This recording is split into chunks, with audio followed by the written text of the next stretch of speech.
Hello, কথা কই তুমি? আমি তো হোস্টেলে। আরে আমি তো ঢাকায়। ঢাকায় চলে আসছি তোমার সাথে দেখা করার জন্য। সারপ্রাইজ। তুমি আমার সাথে দেখা করবে না?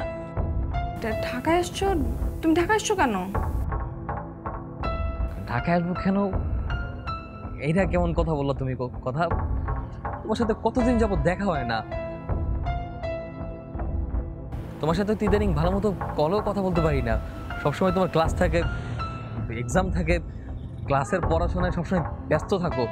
এর ভিতরে তো অনেকদিন হয়ে গেছে তুমি গ্রামেও আসো নাই। আমি তোমার অনেক মিস করতেছিলাম, তাই ভাবলাম আমি তোমাকে সারপ্রাইজ দেওয়ার জন্য ঢাকায় চলে আসি। নিশান, আমি তোমার সাথে দেখা করতে পারবো না। কথা, আমি এত কষ্ট করে ঢাকায় আসলাম আর তুমি আমার সাথে এইভাবে কথা বলতেছো কেন? আর তোমার কথাবার্তাও কেমন যেন চেঞ্জেস লাগতেছে। কোনো সমস্যা? তুমি কি কোনো প্রবলেম আছো? থাকলে আমার বলো। না না, কি হবে, কিছু হয় নাই। আচ্ছা ঠিক আছে, আমি তোমার সাথে কালকে দেখা করবো, হ্যাঁ? ও, আচ্ছা ঠিক আছে, ঠিক আছে, ওকে।